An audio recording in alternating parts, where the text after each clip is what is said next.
omwaka nga gugwako twafiirwa muganda waffe bamuyita Sophie Kirabo. Wandika nti twafiirwa muganda waffe nga bamuyita Sophie Kirabo. RIP Sophie, we hope oli okay, wona woli, we hope you're no more in pain. A lot of people had lots of things to say. Netujja waneno. Stop doing that and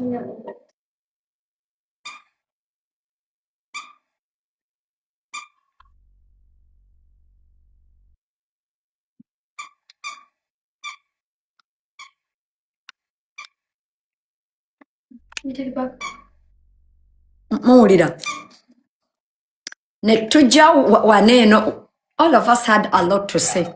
I remember I told people there is a lot we can say about Sophie, but we are not going to talk about Sophie. Tumusabire omwoyo gwe Mukama aguwumuze kisa ne tukungubagira wano. A lot of people had a lot of stuff to say. But we didn't talk about Sophie in a bad way. Era Sophie, Debie Mizi wandika mu comment nti Debie Mizi bwe yakwata ekkubo n'agenda yali Uganda Sophie we yafiira yayagala okukola amawulire mu lumbe lwa Sophie. Debie Mizi Nantongo Suzani. Actually edda Suzani Debie twamuyitanga Naku. I swear upon God. Era I'm sure abana mu kikosi abe Makerere bamuyitanga Jjajja Naku oyo Debie. Kakati Debie n'agenda n'ayagala akole amawulire ku lumbe lwa Sophie. I was pissed off. Nagamba bannange Sophie nafiiriddwa muganda wange nkabaleetere wano mpa ku speaker nkomezeewo akantu ka Debie. Nagamba muganda wange yafudde nenfunawo ennyonyi. I had to come and I bury her. Bakwano ba Sophie mwena Kimu matako walipa Kimu minyo Clover minyo n'abalala bannange. You remember? Namaliriza nga gamba bannange naye nga nfaananya ntya mu sharia. I came here and netumubuuzaako. Bwe twamubuuzaako tekyabasanyusa. N'abalaga Haji. Mujjukira we namubuuzaako tekyamusanyusa. Debie Mizi nakola live ne Lita Mizi, if you remember well. Neba yomba, neba nvuma. Debie nagamba eranze na batama. I'm on internet bully. Mama, I don't like what you're doing, please, because you're distracting me.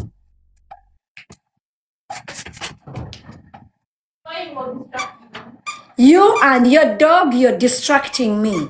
Pluto, stop it. Can you go with that one, Pluto, please? Enough is enough. Can I have it? Don't put it down. It's complete. Hold it up. Stop playing. Debie Mizi mutalapinge. Debie Mizi nebagenda ku katuuti.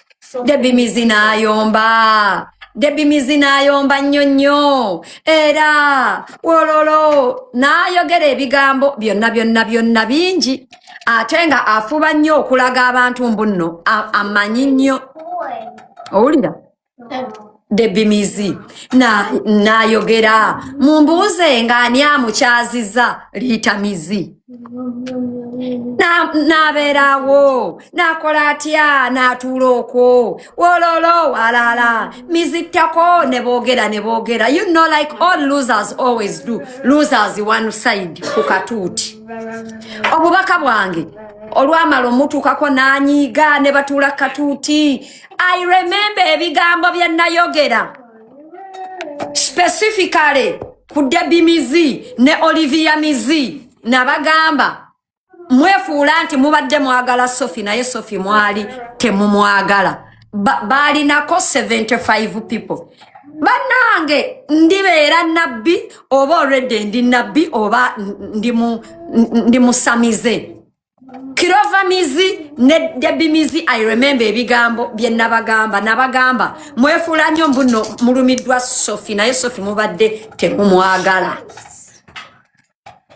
If you remember. Era ne mbagamba I know what I'm talking about era mwenna mukimanyi. Inti Suzani Debie mizi wali toyagala ani Sophie for so many reasons. One mwazinanga basajja bebamu naye nga Sophie abasinga. Owulira nembi bagamba Kirova mizi ne mugamba tewefuula mbuno olumiddwa Sophie kubanga wankubiranga nogeya Sophie mwenna mwali mu muzannyo gwe gumu mujjukiranga mbi bagamba oba mwerabiddemu. Do you remember? If you remember wandikawo nti genda mu maaso senga twaliwo. If you remember we lugamba nti tambula n'omunanaagizi gamba saagala kuwuliriza you're distracting me and get back over there. You were what? I was going to say my fasting of 100 at a Good, now do more. Nakusabye meka? 200. I was not counting, so you're going to put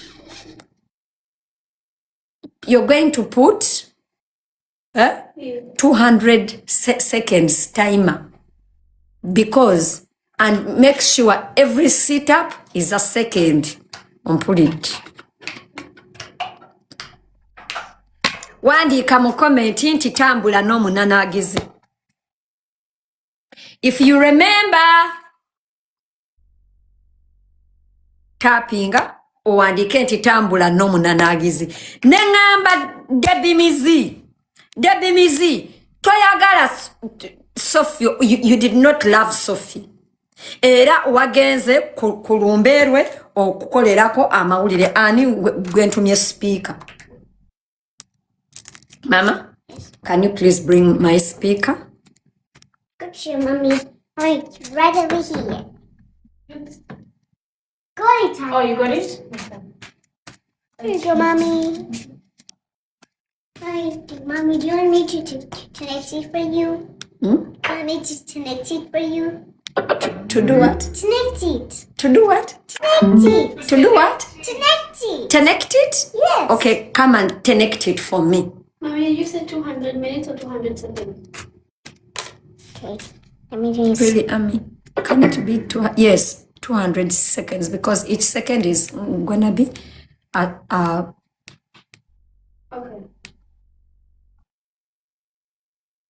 but that's not a I would lot. be cheating myself because that's 3 points. One of the reasons why I'm asking you to do that is because okolabo mulabu okolotia the heat is not coming into your muscles. Because you have to do some stretch-up. Okay, I'm gonna put 30 seconds. Tugende minutes. mu maaso. Mommy, can I try how to do stretch-ups? Later, Mama, okay? Okay, then I'm gonna do... Leka mbabuulire wano.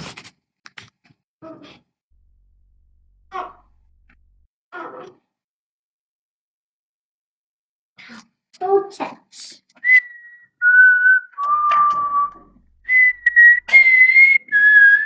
Awo ng'omanya ndeeta.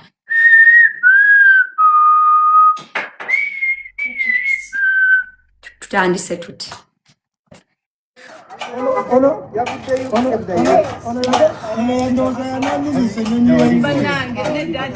Banange tuze nasobodde mukama yansobozesezza nenzijja okuzika Sophie nentuka mu budde so it wasn't very easy naye njagala okwebaza bakwano baffe like admizera azze naye n'atuziikirako abantu bonna abakola advocacy during his time abamu mubaddewo abala tembaddewo mwebali eddala werekera Sophie abadde mukwano gwange for over 25 years twakula ffenna byonna tubikoze ffenna paka so I couldn't take the pain. Olivia Kasozi mu America, Clover, ba Sophie Deni time tebadde oba Senga tetunatuuka bannange Sophie Sweden then n'abantu be UK Kim Love Inna lillahi wa inna ilaihi rajiun naye nga ndabise etya mu sharia. Aha. That is when we came here and I said, Debie, ekisoka Suzanne Mizi, there is no way you, Suzanne Mizi, can be on a flight to go and bury Sophie. You did not love Sophie. Tewayagala Sophie, era fe abamanyi Sophie, we knew. Era abantu bewa kowola omu bebantu bewageyanga Sophie nabo abantu abo ye Kirova Mizi owulira Bukenya Olivia Bukenya Mizi mwe muli Matako Walipa Kimu Mizi mwe muli abantu bonna abo that you mentioned names, those were the people bemwageyanga nabo Sophie because bonna nga wobogedde bali bangereza Sophie. Matako Walipa yali azekwa mu hide ID nga yogera ku Sophie naye nga bati bankwano be owulira. Now we wagamba naye ndabise ntya we came here, we talked about it, ne tukukomerera ne mudda katuuti ne mugamba kakazi gwe ate ono Debie Mizono ayagala nnyo okulaga abantu nti amanyi nnyo. Debie, I remind you, that was not me. I never went to any school with you. I'm not your age mate. Nakumanya through a friend of ours that was called Salima.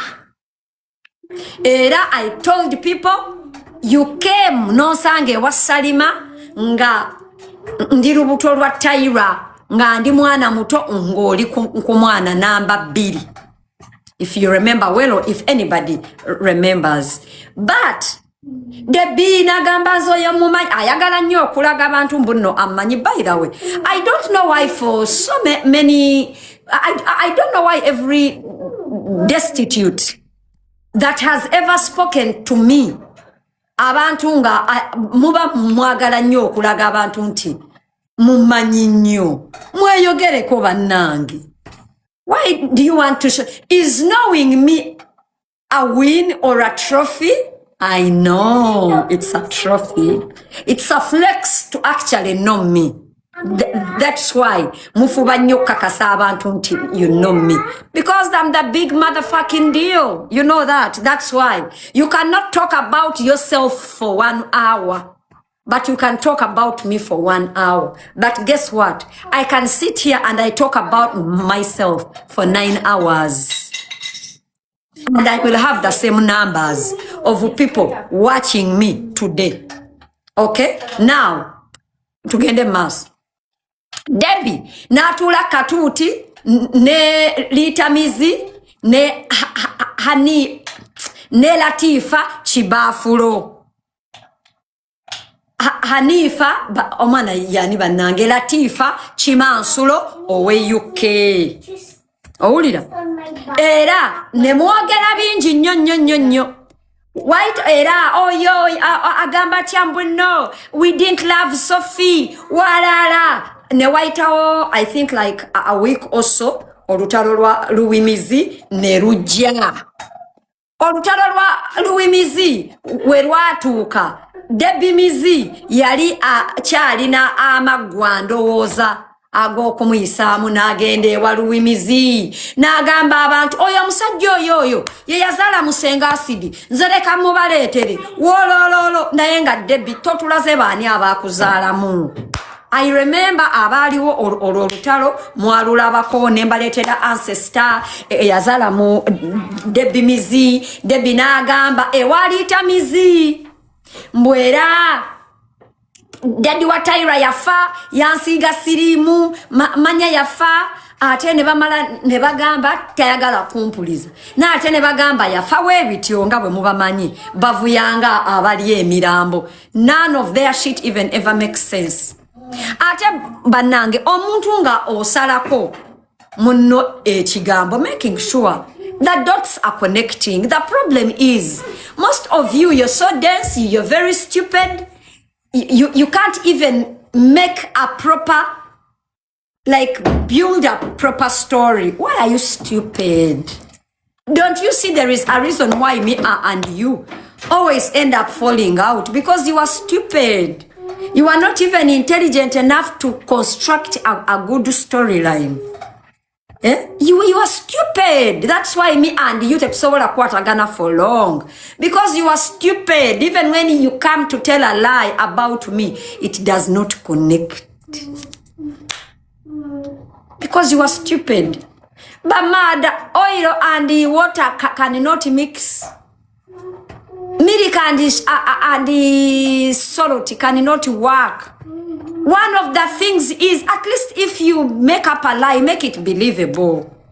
Another thing, that is one of the bananga. Sometimes I slap myself for interacting with people that did not go to school. They cannot even make up a good story about you. Wandika inti, God will scatter your enemies in all the four corners of the universe. Is it 6? Yeah? Now, tugenda maso.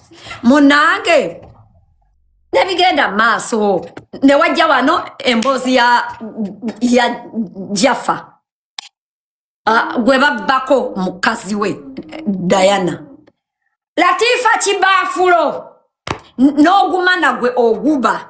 N'atuula ati kukatuutika liita mizi. Ne boogera oyo Latifa mizi.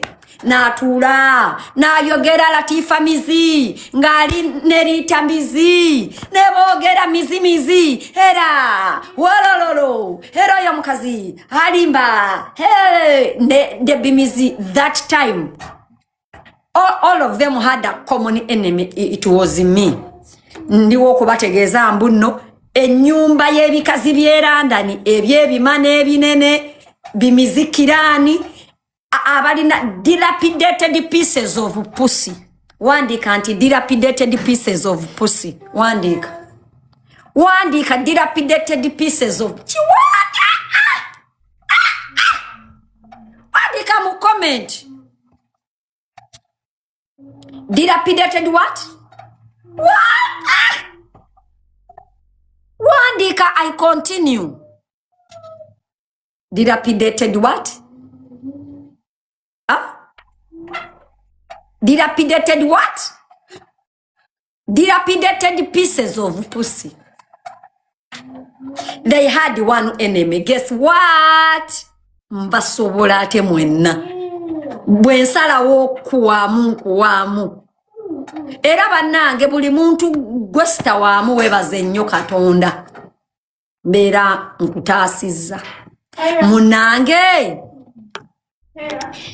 Dilapidated pieces of pussy nga bidda wali nga byasama, because at that time all of them did not like one tiny small beautiful woman called Senga with a beautiful bum and a beautiful body, with beautiful children, with a career, who went to school, who can speak to people alone, unassisted. Me.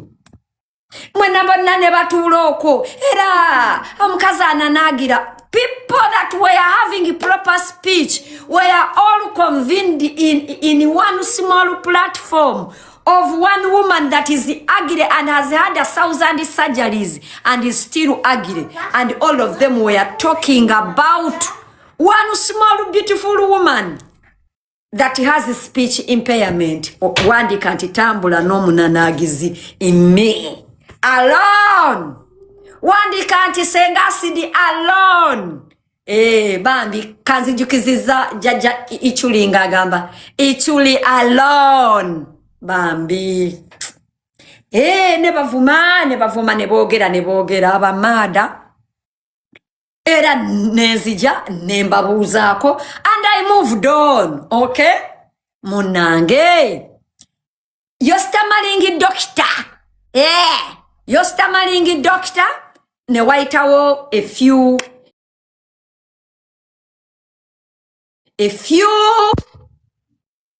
A few weeks later, nenzija nembategeeza mbuno muganda wa jali ya mizi azina Latifa Chibafulo. But before that, when nali nvuma Debie mizi mwebye ebintu nenzija nembagamba mbuno Debie mizi azina muganda wa jali ya mizi obaako mukajjukira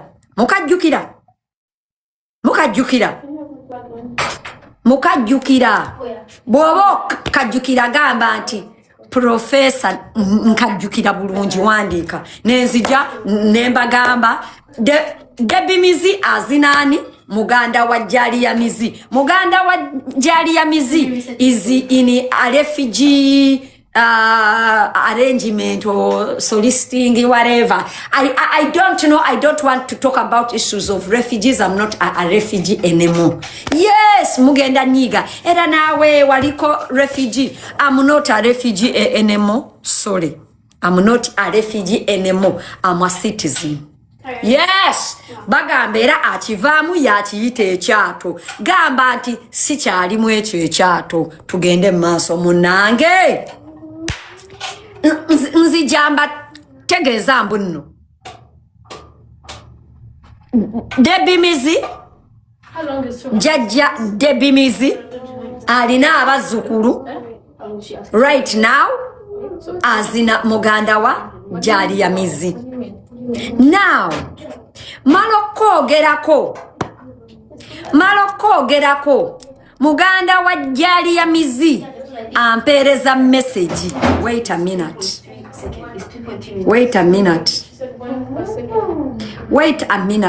mbyogeranga. Wait, You're going to do 1 per second. Okay, we've got no. 30 minutes and you can see how much you're talking.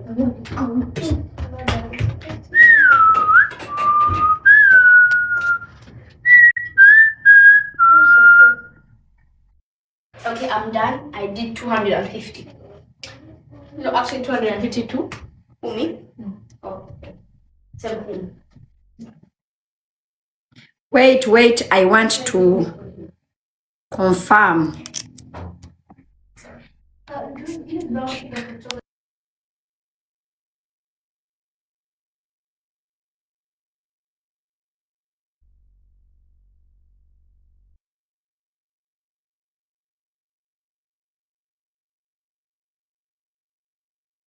Can you still play with mommy? Best of in here. Oh, yeah. You still play with mommy? Best of in here.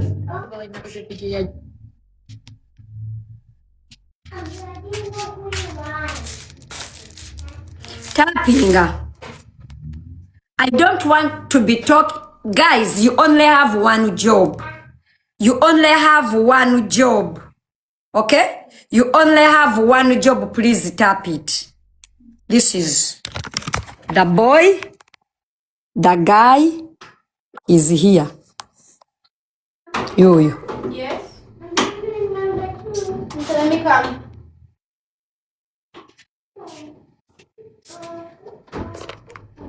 You.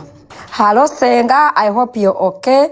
This is me. It's me, Jalia's Walda's bro from UK. You.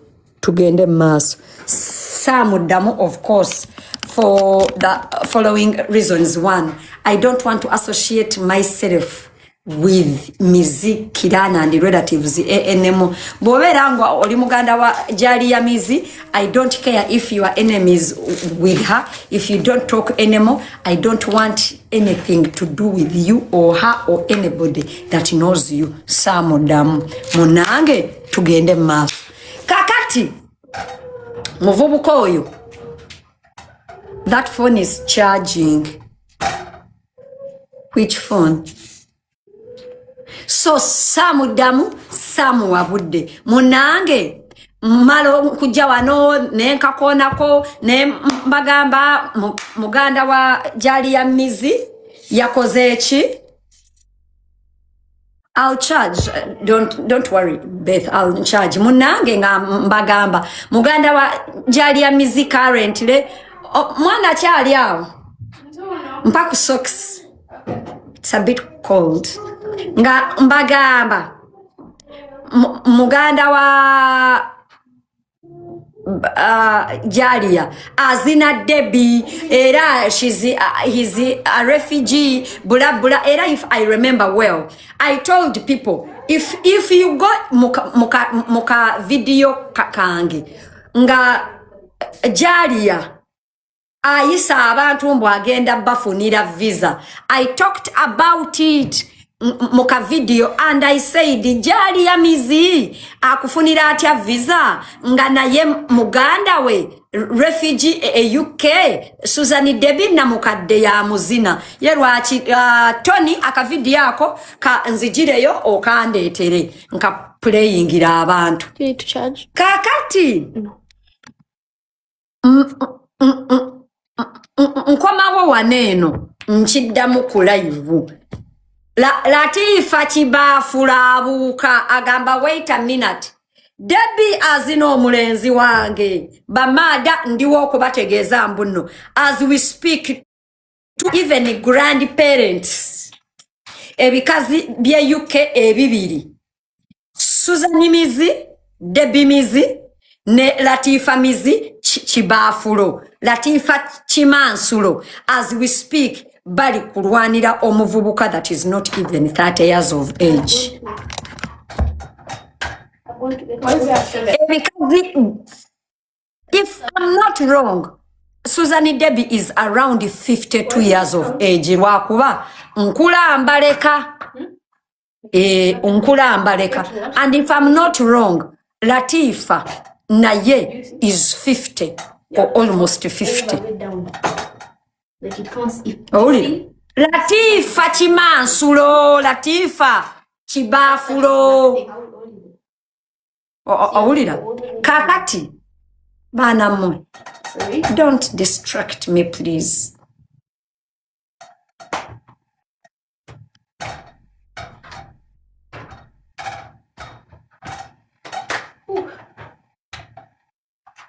good job Mula. It's not counting like that. Because you have to go all the way down. That thing of touch the back table. Munange. Tugendera ddala mu maaso. Mwe Latifa owa bigidiru nawe tokusinikira mizijo. Ebikazi bannange ebiri loko mwe mwalabanga ebyo bigidiru. Totugamba nawe bintu bya nkisiru don't tobuzabuza abantu tugamba Latifa chimansulo eyakazinibwa buli promoter owe UK eyazina Charles oyimuke namuzaalamu omwana nalinya ennyonyi najja mu America ebiseera ebyonga oyimuke babanga waliwo chali wange amututte yenna era ekyo kiratifa if you remember well namuyita waneno ne mugamba gwomanyo musajja bwaluma yali awolerezani jafa ne mubuza gwomanyi omusajja bwaluma nga gwe waneno weba kutwalako oyimuke walinya chali wange akakondo ekikulu oluusi mu misinga kira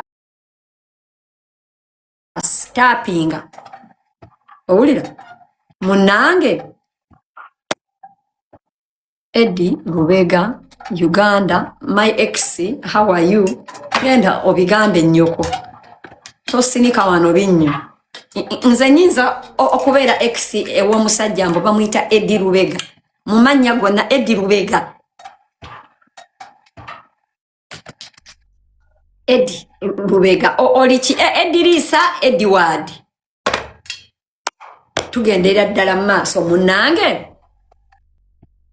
Latifa Chimansulo ne Susan Debie balwanira musajja omusajja gwe balwanira refugee wandika nti ebikazi bye London biri kulwanira refugee gwe bisobola okuzaala bikazi mmwe oyo omwana mumuzaala bikazi mmwe oyo omwana mumuzaala gwe muli okulwanira.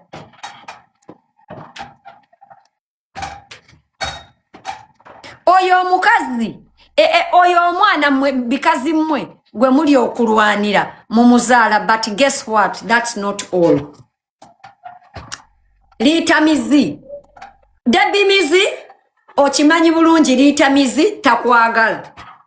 Liitamizi has always used you to fight her enemies. Liitamizi yakuyuzinga okufightinga olutalo lwe ne Shira Mutesi. Owulira? Ne Shira Mutesi. Shira Mutesi n'omenyawo obufumbo bwe n'ozaala mu bbaawe omwana n'omusiba bigaayi. Obufumbo bwa Shira just like that ne bugwawo n'osanyuka ne Liita n'asanyuka ne mwawukana. Liita n'akugeya ensi yonna yonna yonna yonna n'akugeya.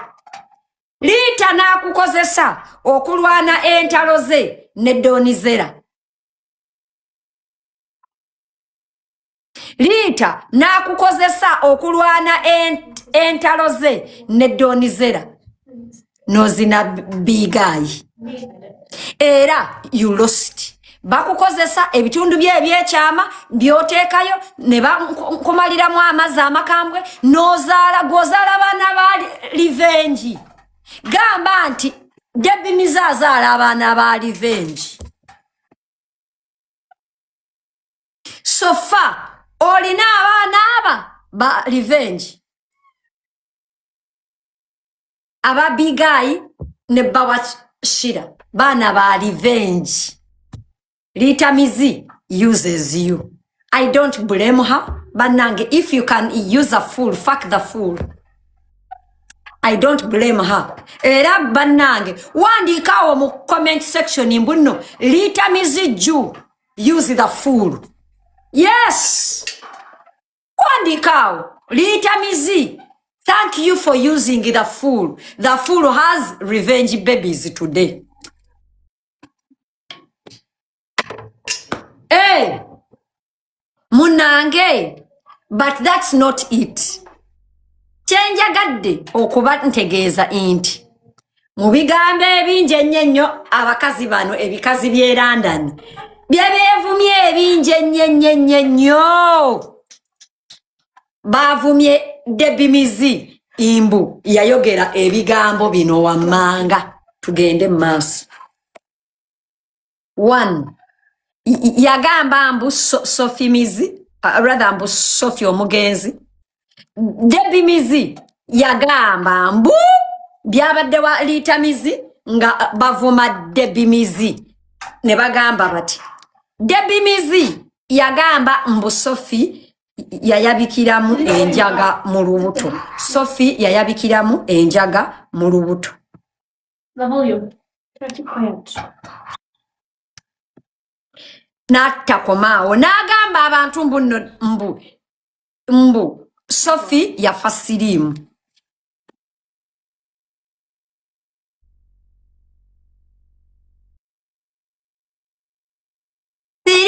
Debie oyagala nnyo okwesiba ku bantu. Owulira? Oyagala nnyo okwesiba ku bantu nti every person you see that has ever related with you ng'ayinako kulinnya oba ng'alabikako bulungi. Oyagala nnyo okugamba abantu buno tukuze ffenna twakula ffenna. Debie tokulangako na Sophie mazigwe. Tokulangako na Sophie. Sophie yakulira zana muziina gwe wakulira makerere mu kikoni in the slum. In any case wakula ne Liitamizi. Wesiba ku bantu. Lwaki tewesiba ku baganda bo ne bamalaaya be watundanga nabo emmana? Lwaki wesiba ku bantu? Why? Era no ebyo byagamba Sophie twakula naye ndoza mubiwulidde wano. Bannange Sophie muganda waffe tukuze ffenna buli tubikoze byonna. Wakola ki ne Sophie gwe mazigwe? Wakola ki? wakola ki?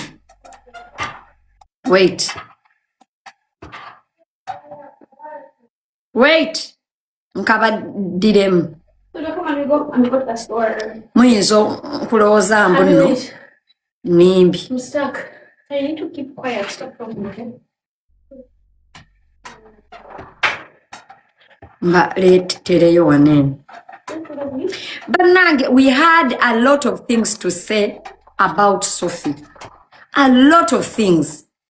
But bannange omuntu waaba afudde, shut your mouth. Amira, look what happened. Debie, wait.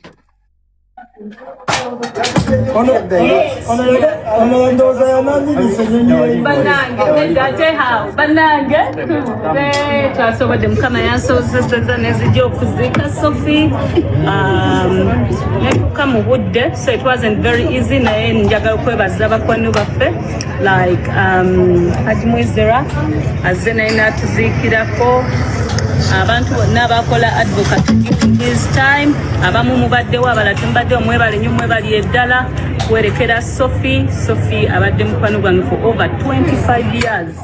Twakula ffenna byonna tubikoze ffenna faka, so I couldn't take the pain. Olivia Kasozi Mukawulidde ako? No. Wait. No.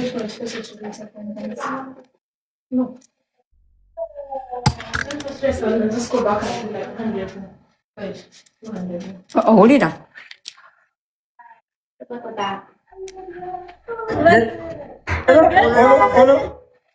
netuuka mu budde, so it wasn't very easy, naye njagala okwebaza bakwano baffe like Kyamukoze azze naye n'atuziikirako abantu bonna abakola advocacy during his time, abamu mubaddewo abalala temubaddewo, mwebale nnyo mwebali eddala kwerekera Sophie abadde mukwano gwange for over 25 years. Twakula ffenna byonna tubikoze ffenna paka, so I couldn't take the pain. Debie, tokulangako na Sophie mazigwe. Tokulangako na Sophie mazigwe. Tokulangako na Sophie mazigwe. Tokulangako na Sophie gwe mazigwe muziina gwe omusange wa gwe. Era Sophie mwasinkananga mabaala time ya club, you know, nga yomanyi Kampala. That time you're out, you know, ate Debie weesibanga nnyo ku bawala abalungi abanyirira because wali kakazi kabi, ng'oli kakazi kampi, nga wadiba. Nga weesiba nnyo ku bawala obatunde mazigwe. Owulira? Gwenga Sophie gwenga omusanga waggwe. Era tukuze ffenna wakula digwe ne Sophie gwe. You're a social climber, weesiba ku bato. Oyagala okulaga abantu mbuno oli muto. Debie, your daughter is almost 30 years. Your daughter is almost 30. Your daughter is almost 30. Nabaleetera wano ebifaananyi bya Debie mizi nga bamukuba embaga, bifaananyi bya Alemaani. Gwe Debie mizi tapping a screen nkimanyi kwoli. Owulira n'oyogera ku Sophie, mbwera Sophie yafa sirimu. Debie olaba gwe tonafa sirimu. Debie olaba gwe tonafa sirimu. Eyazina abasajja abatunda ebyennyanja, eyazina ababoda, eyazina bamakanika abakanikiranga emmotoka. Olaba gwe eyazina bamassage. Massage nambanga okeera no reporting for work. Oba mujjukira Matako Walipa nga agamba abantu munakolanga massage. Sikolangako massage, sisobola. Naye Debie wakolanga ku Kampala Entertainment Center massage ng'ojjamu basajja nga olunaku gwerako ojjamu abasajja nga 20. Bwemba nnimba Katonda ampite. Not that I'm judging, you know, I don't give a fuck, but you like talking shit about people because you project a lot. Awulira noyogerera Sophie mbwere olaba gwe olaba gwe ngoleka n'omusajja mu nnyumba n'ofulumya ogumana ogende erungu jaba kuzine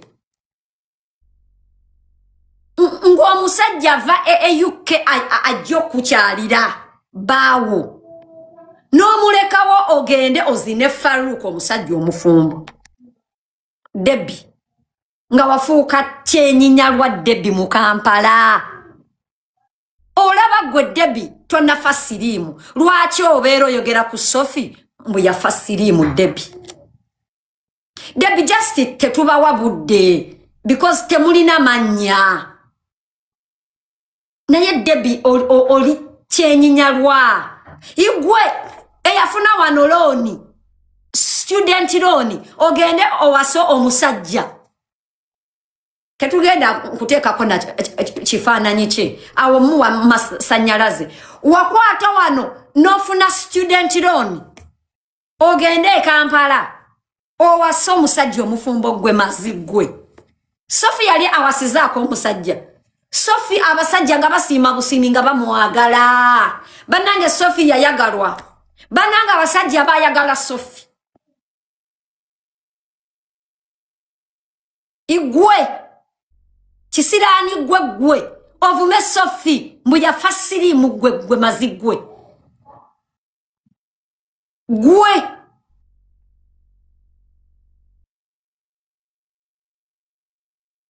n'otunde mana neefuuka kaabuuyi Debie bwemba nnimba sitaani answaze Debie okikakasa totunda mana mu kasino e UK oba togitundangako like the previous year mu casino at 50 Debie otunda manachi at 50 nga watandika okwetunda Debie ku myaka almost 15 emmana gy'otunza okuva ng'oli wa myaka ate togeza ne weewakana I know when I'm talking about you, there are people right here that are saying, Senga sidisabula oli ku kituufu. Wallahi, there is no lie in things I'm talking about. 15 wali emakerere. Nozaala muwalawo. It's true about the UK casino. Ndozolaba at 50 otunda mana. Owulira? Nozaala omwana nga ne taata we tomumanyidde binenda kukuwa sente bw'obanga omanyi omusajja eyakuzaala mu Shiba nja kuwa sente kuba omwana wamusiba abasajja ab'enjawulo omwali omusajja omu ayitibwa Aligaweesa mazigwe igwe oyogere ku Sophie gwe era Debie nja kukuwa sente if there is a picture nga Shiba alina taata we omutuufu ow'omuntumbwe gwe oyogere ku Sophie gwe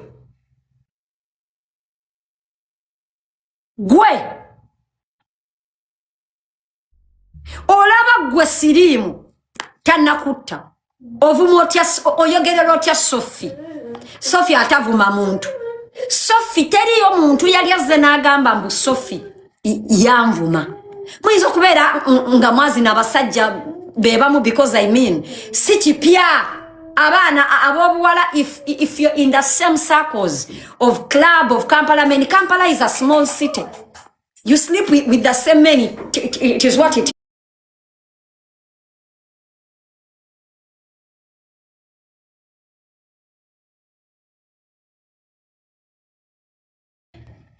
Onyogerere Sophie awumudde abaana ba Sophie bawulira batya toswala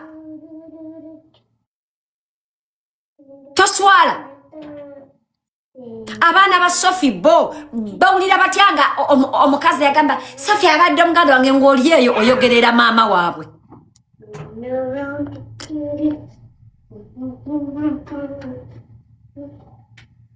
Sophie wali tomwagala Sophie wali omuwalana kubanga Debie wali wadiba nga abasajja gwe owamanta obeesibako Debie mizi Debie ndiwo kutegeeza me and so many other people we are very angry nti osobola okugeya Sophie in such a line.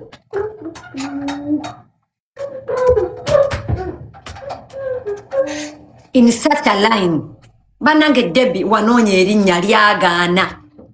That's why nga oyagala ozinezine ku bantu abamanya. Unfortunately, oyina omusenyu mu kasolo. Si bigambo byange. Si bigambo byange. Owulira? Debie, I'm serving Sophie justice today. Sikumalangako saawa Debie. Nzi just ne nkuwamu ne neeyongerayo. Debie, I am getting justice for Sophie today. Mazigwe. No, Mama. Gwe eyatuuka n'okuzina abasajja baakalusu. Omusajja nakutwala UK nenga bwafuluma okugenda okukola. Ozina abayindi abatunda spices, abatunda katungulu chumu, ozina abasajja aboza bakanaabe, ozina abasajja ba Amazon abadropinze package, ozina aba Pakistani, nga buli omu omujjamu. Debie ochimanyi inza Senga sidistani nina recording. Na recording about ex wakati. Ochimanyi. Era Debie. Wait, honey, what is it, my love? Do you need that pencil anymore? Do you want to use it? I mean, Mama has lost every single. I don't have a pencil in my bag right now. Just losing them. Hold it.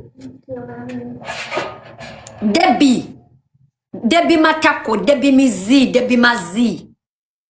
Eh? Debie mizi, today I'm serving Sophie justice. This is for Sophie. Are there any products that need to be mailed? No. This is for Sophie, Debie. Debie, bw'oba olowooza nkulimba kwata essimu okubire Habati omubuuze, was there a point where you called Nina? Nga bw'otera okumpita. Where you called Nina and talked about me. Ajja kugamba mukwano ndiwo kutegeeza bino ebigambo. I have news for you. I recorded him. Owulira?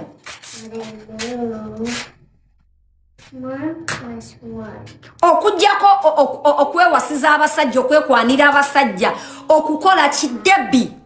Show us what you have done for yourself. You haven't even raised a child. Nakulabanga oyogera ku baana bange. Omwana weyo, omukulu, omunigeria, omwana manyi oyo, tata oyo, omwana omuntu. Debie, you haven't even raised a child, Debie. Omwana wo yagamba imbu. Imagine your daughter yagamba abantu mbuno wazina musajja wa Shiramutesi because wasinga Shiro okuwoma omwana w'omuto omuwala, your daughter. That was her response. Era ddala embwa ezaalambwa.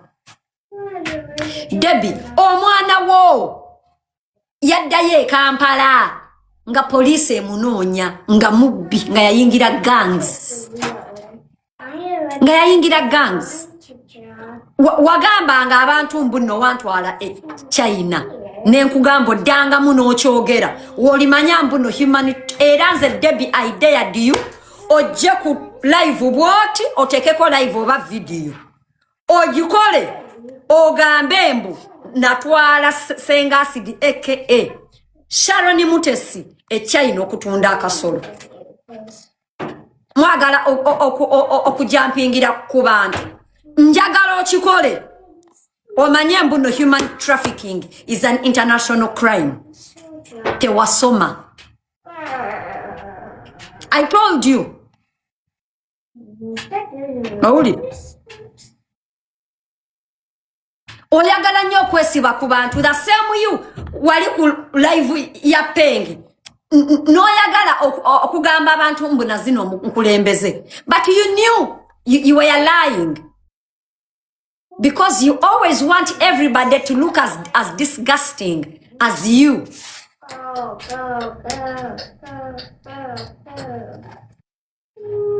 You don't have any conversation if it's not involving okuzina omusajja n'omukazi, by the way, Debie.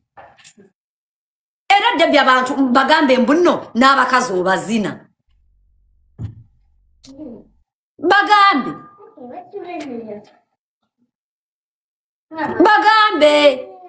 nti chali wange inisho je yava nga wane Canada najja e UK na kuzina. Bagambe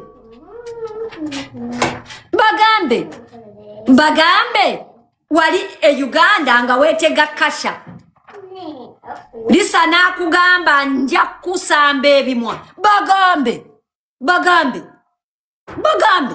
Debie, bagambe.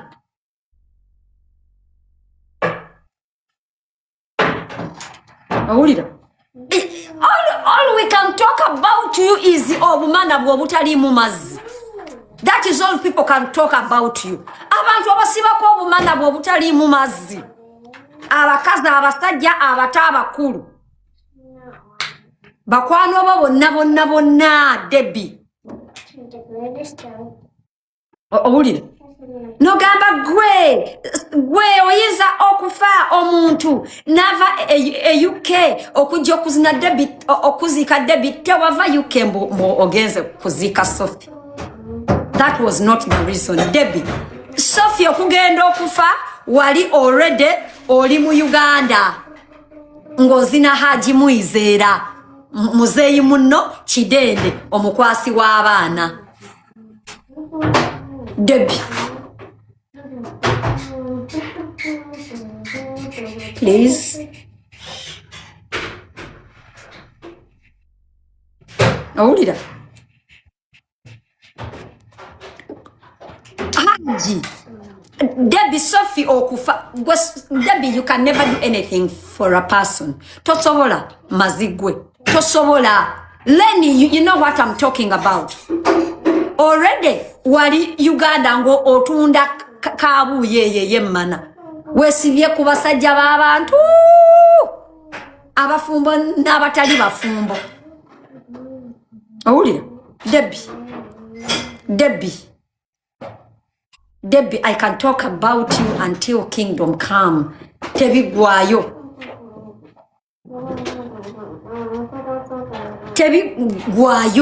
This is for Sophie. Kewandi yogedde ku Sophie.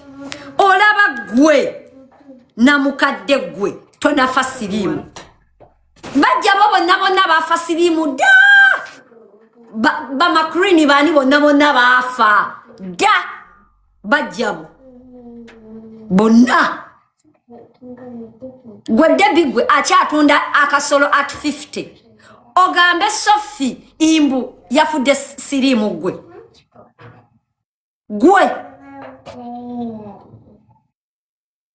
Alina n'abaana abataata bebatankana.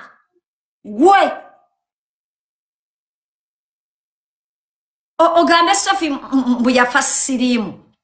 You were not even friends. You did not even like each other. Kankubulire Debie. That's why I talked about it, because I knew you hosts did not like Sophie because Sophie was a threat to you. Ndiwo kutegeza Sophie yagenda okufanga atunula nga baby. Nga mulungi. Nga muvubuka omuto. Amwanjudde nga muzimbidde amaka agatunula nga omuntu. Owulira? Naye goli eyo olumano olutambuza oluzeeno oluzeeri otadde obusente bwo obwekimano obwekikadde mu bavubuka abato ofunye looni owasa abasajja. Siima gwe. Liitamizi akukoledde wano bridal shower nga ogenda okuwasa omusajja. Dolini mizi kabalebe tapinga live. Dolini kabalebe mizi tapinga live. Awuli? Lita mizi waneno akukoledde bridal shower. Owaso dolini kabalebe mizi tapinga screen. Tapinga dolini tochikola. Tappinga wano nkulabe. Tappinga. Owuli. She's cooking. Hi, gwe Queenie Love. Ndi very attentive Senga. Owuli. Debie.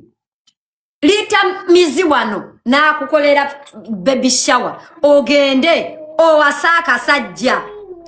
Akasajja nga tekakwagala n'okeesibako ne weekolera omukolo n'okola otya byonna n'obikola. Wagenda okuvaayo. Wagenda okuvaayo. Ne weebaza Shafiiki. Ne weebaza Shafiiki mu kifo ky'okwebaza liitamizi. Debie liitamizi takuwagalanga nako. She has used you all her years of knowing you. You also know that. As we speak today, Bamada, liitamizi yekutte nani?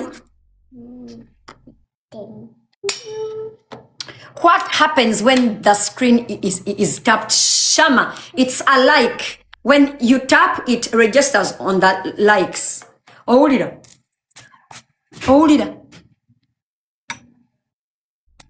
Ladies and gentlemen, as we speak, liitamizi yekutte ne Latifa Kibaafulo. Bavuma Debie mizi. Ndiwo kubajjukiza. Emize esatu. Liitamizi, Debie mizi, Latifa mizi. Bonna. Baali beekutte wamu. Nga banvuma. Nga njogedde ku Debie. About Sophie. They are telling her the same things I told her. Now you losers. If I was wrong, why are you using the same things now to blame Debie mizi? Because you know I am always right, motherfuckers. You know I'm not a hypocrite. You know I grab the bull by the balls. You know. You know. You know.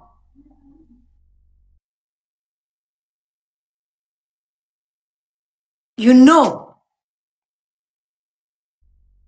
Debie.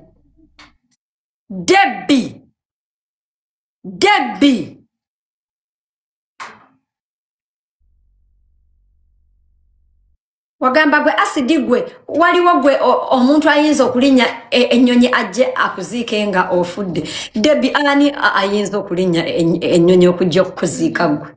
Mama wanje. I'm going to stick this on the fridge for you with the magnet. Thank you, honey pie. Because I drew you. Drew. You drew me. Yes. Okay, go and put it there. The past tense of drew is drew, okay? Okay? Okay.